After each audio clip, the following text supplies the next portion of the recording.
Good morning, thanks for joining me. I hope everybody's well and having a good week.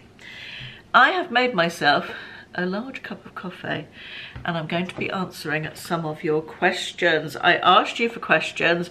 I like to do a Q&A video probably about 3 times a year, I guess, and it seemed a while since the last one. So I asked for questions on the community tab on YouTube and also on Instagram, and oh my goodness, I have a lot of questions from you guys to answer.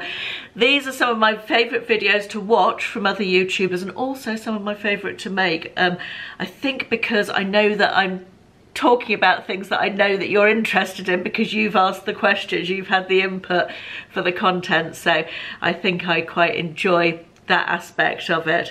So I've split them into, if I'm looking down it's because I've got them all on my phone. I typed them into a document on my Google Drive, and this is how many questions we have. Look at all that. So I feel it's going to be like more than one video probably. Otherwise we could be here sort of indefinitely, really, knowing the amount I ramble on and go off at tangents. So I've split them into sort of sections, or not sort of sections, actual sections. There's home, there's friends and family, there's fashion, there's random, because there are a lot of really random questions. Well, it quite often amuses me, the questions that people will ask me, because I think it's the type of thing I think, how bizarre that that's something that's crossed somebody's mind, but you know, it is what it is, isn't it? There's a section on travel, there's a section on health, and a section on YouTube. So I guess we will start out, let me just have a think. Let's start out with the YouTube section. That would make sense, wouldn't it? So Kim Gale asked me, what made you start a YouTube channel? I think I've told this story before, but the short version is that I started writing a blog years ago, back in the mid-2000s when Will was little. I think Will had just gone to school, and I made quite a lot of friends through that and really enjoyed it. It was sort of the early-ish days of blogging, really, and it felt quite fun, and I enjoyed the community I built up, and YouTube just seemed like the next step, really. And by the time I got into YouTube sort of properly, I did the odd 1 or 2 videos, and I was very nervous to start with. I think those videos are now private, so you won't be able to see them, but I was really quite nervous in my original YouTube videos.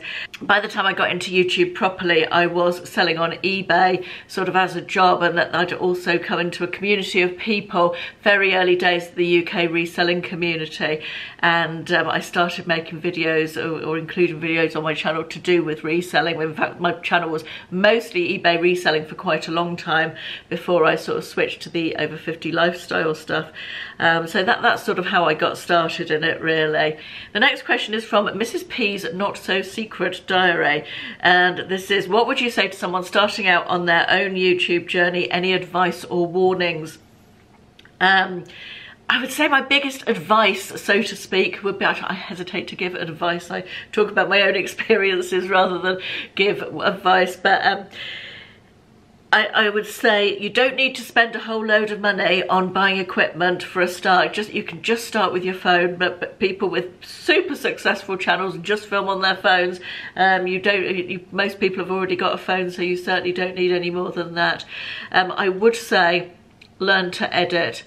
Unedited videos are not that great to watch a lot of the time, and I think it is something that your editing skills can really make or break a channel, because with the best will in the world, I cannot sit here, even after 8 or 10 years of YouTubing, I cannot sit here for half an hour and the chat just flows out of me. There are parts where I and sit and gather my thoughts, and it needs editing. People haven't got the time or the inclination to sit and watch all those bits that I edit out, because it just makes the video disjointed. So definitely learn to edit and teach yourself. I learned from YouTube tutorials. I taught myself from that, and it's not always a quick process, but it's definitely worth it. That can make a big difference to the quality of your videos.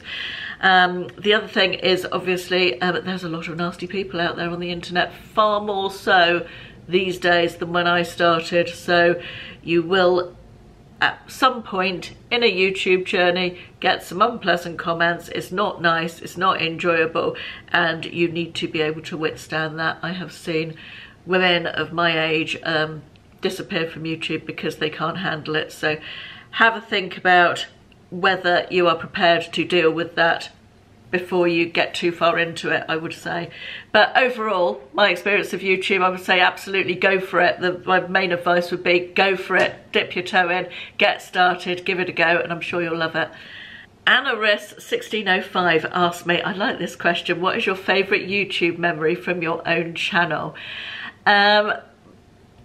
I've had great fun making some videos. The ones I like to look back on are videos that include my family, my extended family. Can't watch anything with my dad in at the moment, it's a bit too soon after he died. But there's a video I made with my parents. I don't think it's in the public domain anymore. I privated a lot of my early videos just because I was more open 8 years ago than I want to be now, possibly.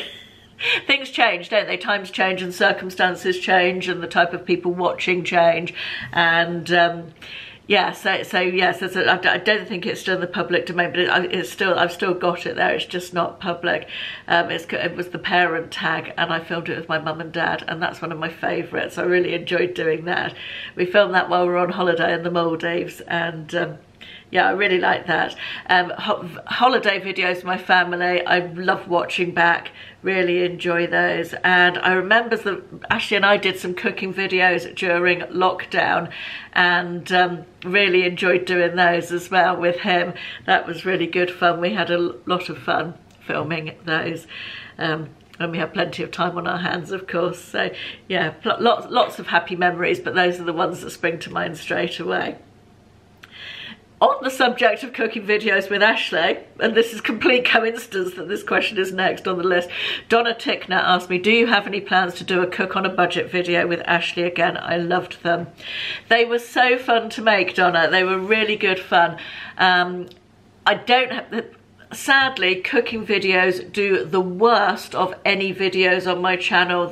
If you got a line in the graph of successful videos, this is the bottom, that's the top. Cooking videos are right down there. They just don't resonate with my audience for some reason. I don't know why. And I think that, combined with the fact that they are very time consuming to make, I don't feel that I'm particularly good at making cooking videos. I haven't got a kitchen island. The light in my kitchen is quite dodgy. It's quite difficult to film successfully in there to get decent quality footage. A combination of all of those things mean that probably no, I don't think there will be any more cooking videos. I do try and put little cooking segments into the weekly vlogs because I think people enjoy getting sort of recipe ideas and things, but standalone cooking videos probably not anymore, I'm afraid. bpain2 says, would you be able to share your top 4 YouTubers? I do a video every year, sort of autumn time usually, I think, sharing my favourite YouTubers of the current time, whenever it is, whenever I make the videos, and then I ask you to share yours in the comments, and we all get loads of lovely ideas for new people to go and watch. And I've got some brilliant ideas from doing those videos from you guys and you telling us who you watch. I am watching at the moment, so what I'll do is I'll link that video in the description box here, the last 2 I've done of those, if I can find them, so you can go and see those. At the moment I'm not watching loads of YouTube simply because I don't have lots of time to watch it, but somebody who I enjoy watching sort of while I'm doing other things. I tend to put YouTube on while I'm doing other things. So I sort of have it on in the background, but somebody who used to have a YouTube channel back in the days when I started and then stopped for a long time, but has recently started again, and I'm really enjoying her videos, is What Julie Loves. I think it's What Julie Loves or What Jew Loves. I'll put a link to her channel anyway. She's a lovely lady from, not sure exactly where actually, I'm wanting to say Yorkshire, I'm hoping I'm not offending her. It's possibly Lancashire, up north anyway. And she does vlogs and fashion, a bit of beauty and all the same similar sort of content that I do, but she's just a really nice, chatty, easy to listen to person, and I'm enjoying her videos being back, so she's worth a watch.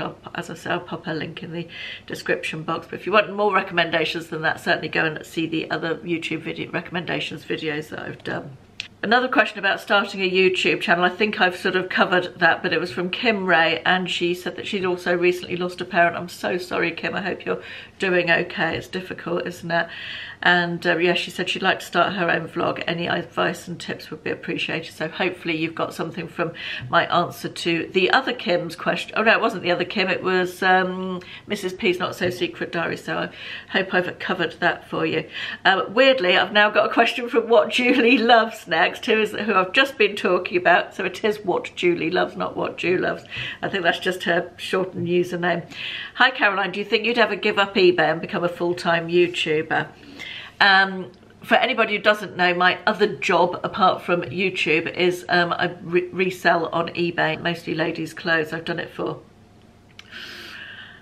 22, 23 years, something like that now, so a very long time. I like having, as a self-employed person, I enjoy having diverse streams of income. So I like the fact that not all my income comes from one thing. It's not all my eggs are in one basket. I have certainly cut down the amount of eBay I do. I don't think I'll ever give it up completely. I think there will always be an element of eBay reselling in my life because it's something I enjoy. It's something that I feel like I'm quite good at. Mind you, I should be after 23 years, shouldn't I? If I wasn't quite good at it by now, I'd be doing something wrong.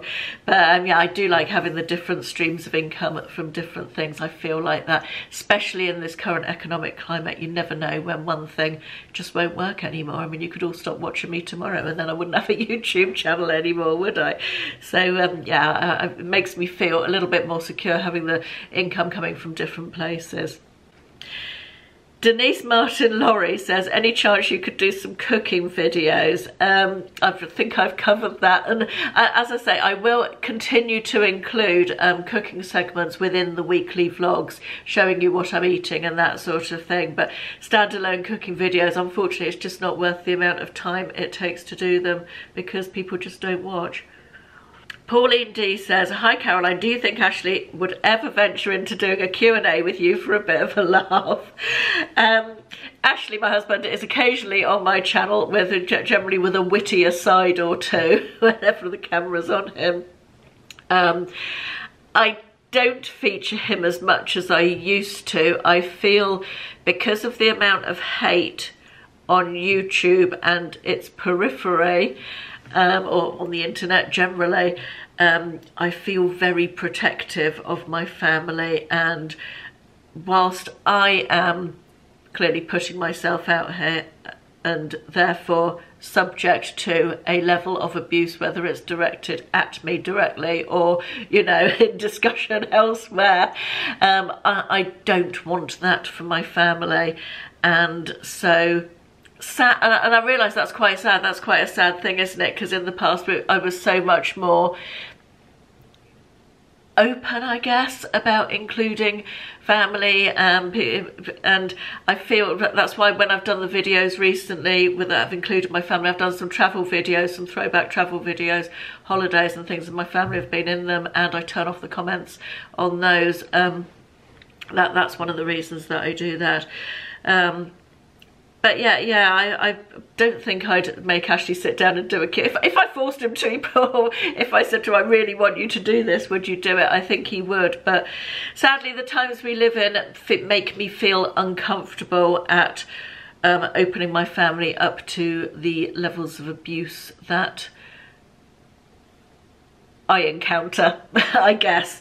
There is somewhere, and I will link it below if I can find it, a taste test video that I did with William and Ashley that was really fun a couple of years ago.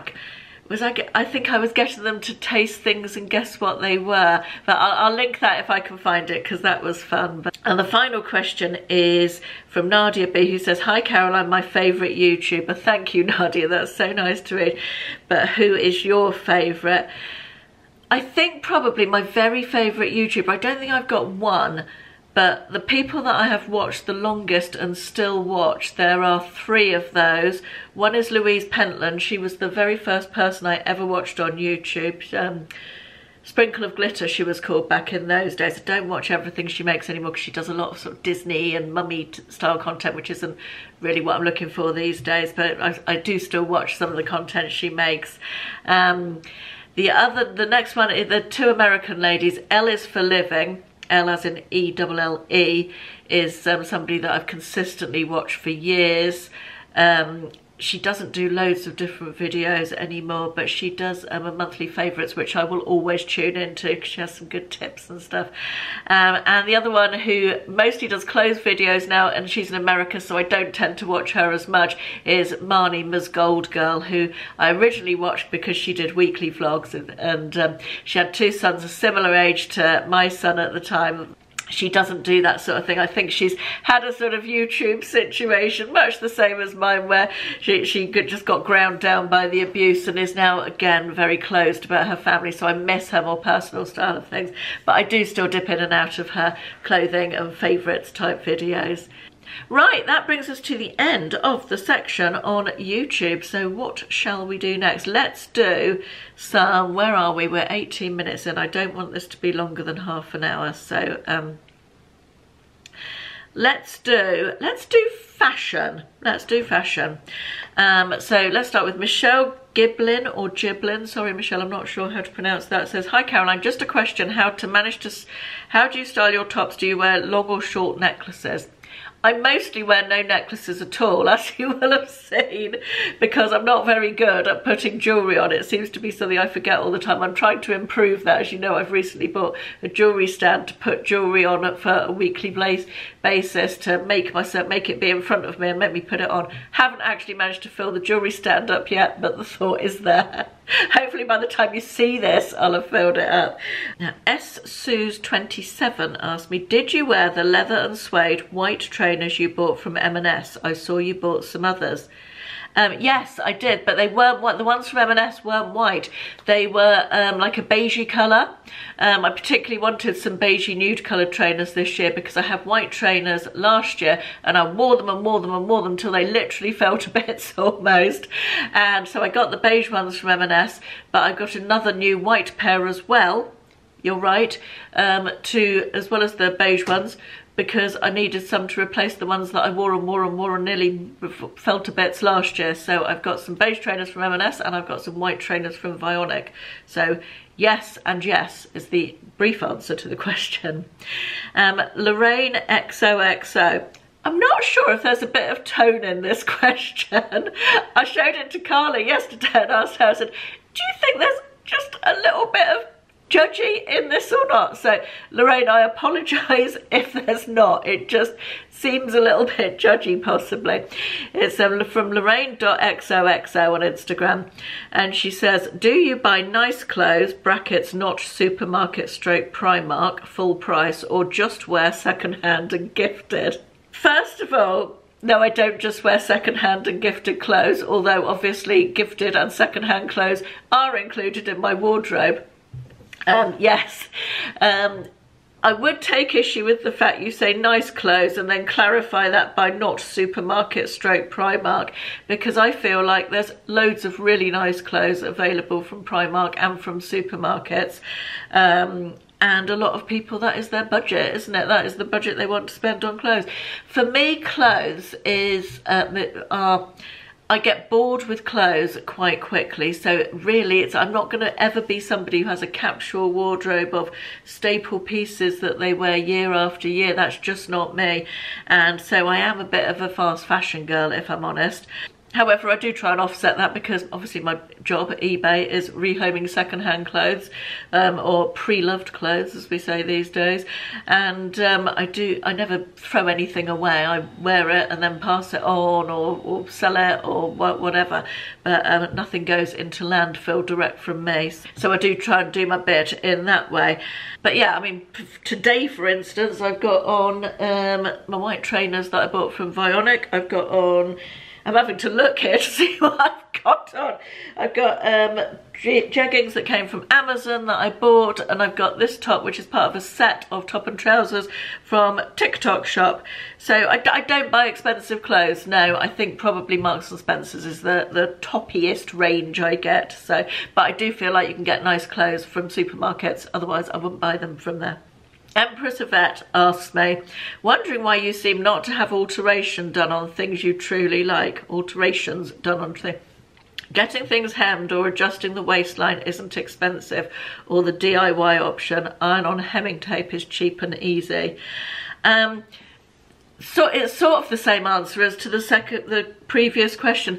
If I spent a lot of money on items that I was going to keep for a long time and have this capsule wardrobe of staple items and all of that, I would probably get them altered if I found something that I liked that fitted in all the way, you know, that I thought was worth getting altered. I would probably pay out the money to get it altered. But at the price point of the clothes I buy and the amount of time I'm going to keep them for, it's really not worth me getting anything altered, so that's why I don't. Yes, I do have some iron-on hemming tape. Do I use it? Very occasionally I do. In fact, I've got a pair of trousers that I need to iron some hemming tape onto at the moment, but it is just not worth me paying out for alterations, so that's why I don't tend to get them done. Right, we're at 24 minutes, so let's go into some random questions, and I'll carry on till we get to half an hour and then stop at that point, I think. So the first question comes from Ali Evans, who says, what stands out as one of the most fun things you've ever done, and who did you share this experience with? One of the most fun things I ever did was my trip to Las Vegas with my friend Diane in, I think it was 2016 or 2017, I can't remember which. Now, I am not one really for girls' trips particularly, and Diane wasn't a particularly close, she was someone I'd known for a long time, but not a very close friend. But we were such good traveling companions. We just had the best time. We had such fun in Las Vegas. We just gelled together so perfectly and had so much fun and really enjoyed everything we did. We had 5 days. We never stopped chatting and laughing. There wasn't, we just travelled together so well, and we had the 5 days of just the most fun. I will always have really happy memories of that trip. So yeah, that was definitely one of the most fun things that I've ever done. Grayson Garbo says, what's the largest animal you could single-handedly sellotape to a lamppost? And I had to think about this for quite a while. And I think it would be quite difficult. If you're doing it by yourself, you definitely don't want something that bites, do you? Which precludes almost everything. You know, even a mouse, when you were trying to, if you held it to the lamppost and was sellotaping around it, it could nip you, couldn't it? I guess it would depend if I had really big gloves or not, so it wouldn't bite me. But yeah, something very small. I don't reckon my odds for that, the success in that would be good at all. So I'm going to go with a mouse. Busy Bee Marie says, if you were not named Caroline, what name would you like? I kind of quite like my name. As a kid, I wanted to be called Jade, and I don't know why. I thought Jade was quite an exotic name.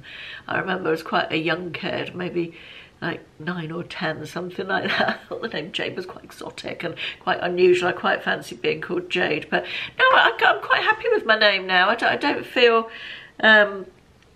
yeah, I like it. I like the name Caroline. I'm quite content with it. I don't like my middle name, which is Mary. Not keen on that at all. But that was after my mum. So, yeah. But, yes, I'm quite happy with Caroline. LJW1414 says, what car do you drive? Not sure if it's a Range Rover or a Fiat 500.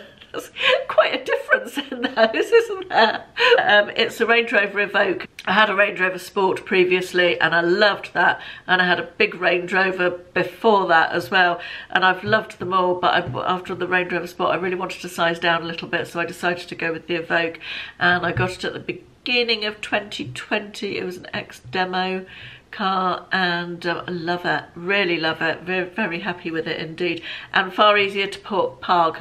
Is it me, or are parking spaces getting smaller? I feel like parking spaces in car parks are getting smaller than they used to be. B-Pain2 says, will you ever give up at selling on eBay?